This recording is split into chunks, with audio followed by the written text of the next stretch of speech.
kick is drop to control two. We got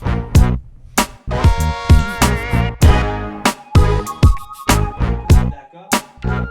Go ready to Today, I'm Junior. just thinking.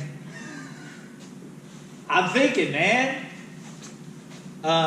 Welcome back, everybody. Hope your hamstrings feel okay from last day. You comfortable, Blaine? That's good. That's good because I'm comfortable. So I want to welcome you guys back. Today, we're going to go ahead, target areas today, core, midsection area, and upper body, right? We destroyed our lower body from day one. Now let's go ahead and get going on the upper body. So for our warm-up, to warm up a little bit, we're going to do 2 rounds of side plank reach-throughs and hamstring walkouts.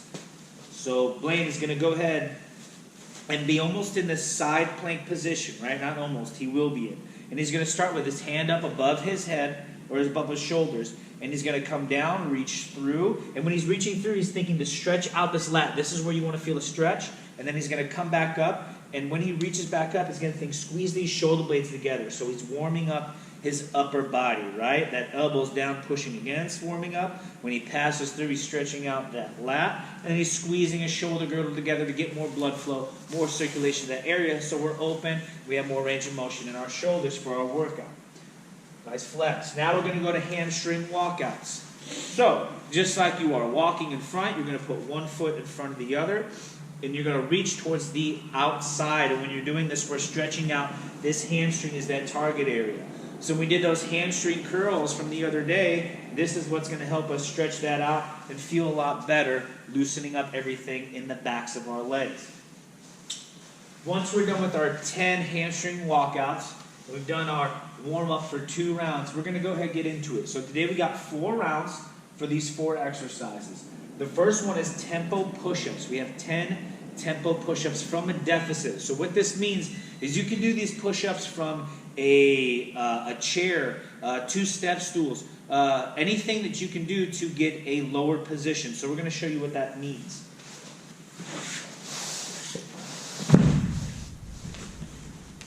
Now, we are very fortunate to have these boxes to do these deficit push-ups. But like I said, you can use anything in your household that allows you to get lower than your shoulders when you go down. And we'll show you what we mean right now.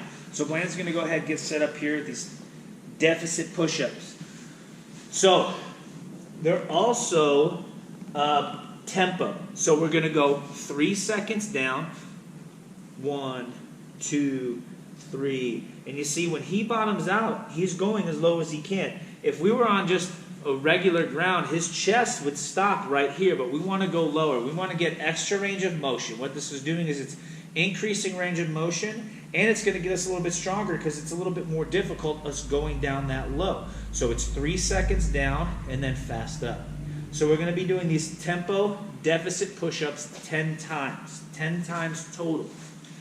Once we're done with tempo deficit push-ups, we are going to be doing tempo leg raises. So for the tempo leg raises, Blaine's going to go ahead and sit on his back. His hands can be out to the side or right next to his butt. That's fine. Whichever way is comfortable for you. But he's going to point his toes forward. That's what we want. He's going to come up for 1, 2, 3 seconds and then right back down. And then 1, 2, 3 seconds and come back down. So as he continues to do this, we're going to do 10 of these tempo leg raises. And as he's doing this, he wants to think having his back almost bowed like this. He doesn't want his lower back arched. I don't want to put my finger or my hand underneath his back. His back should be flat and nice and flat to the floor. I shouldn't have to put my hand underneath his back while he's coming up.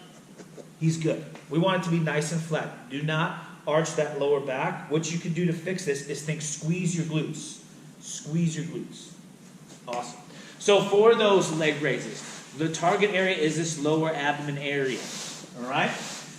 Then we're going to go to our tempo back widows. So we've done back widows many times before. We've done a couple of them tempo, but we're going to show you guys again. So we're going to hold it. It's tempo because we're going to hold that top position for 3 seconds. So back widows, you're flying flat on the floor. Elbows are out to the side, and you're driving your elbows into the floor to raise your chest up, and you hold this position for 3 seconds, and then you come back down.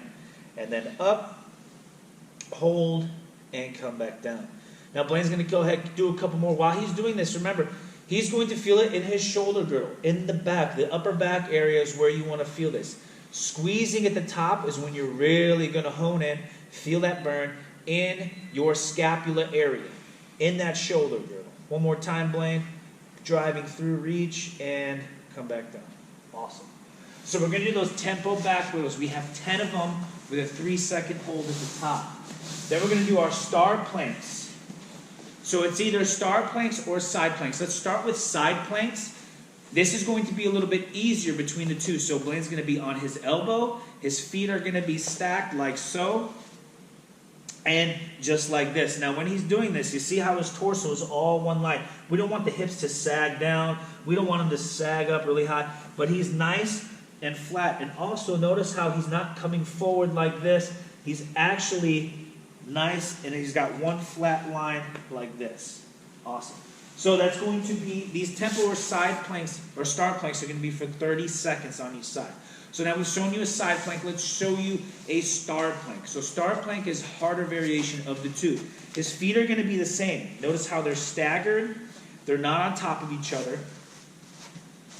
And he's on his hand, and then he's going to reach up towards the sky, very similar to those pass-throughs how we did the other day.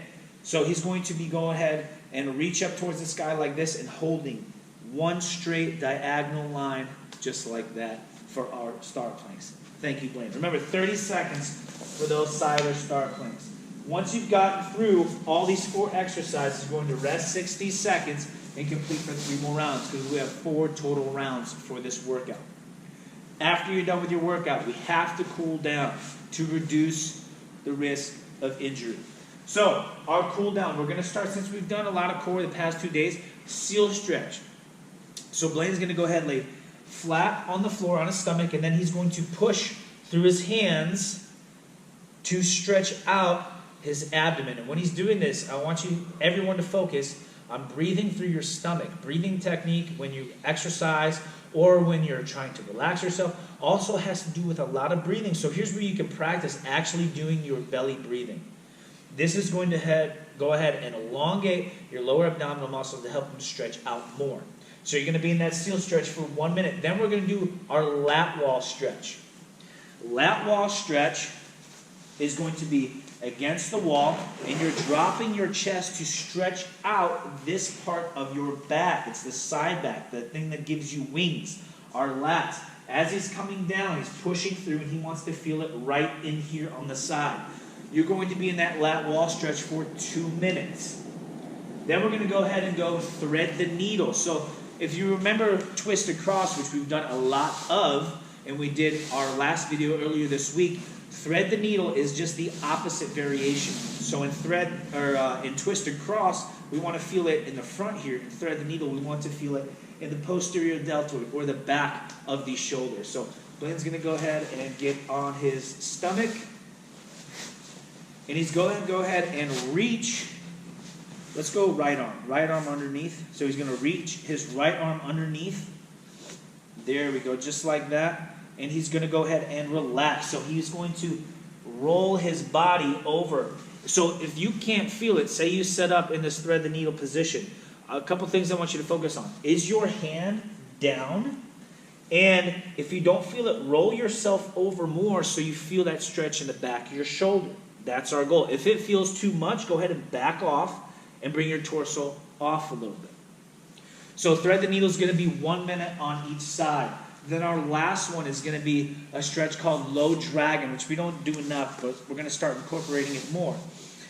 So what we're going to be doing is we're going to have our left foot first, and you're going to go ahead and bring your chest over your knee and push on the back of this Achilles, and that's where we want to feel this stretch.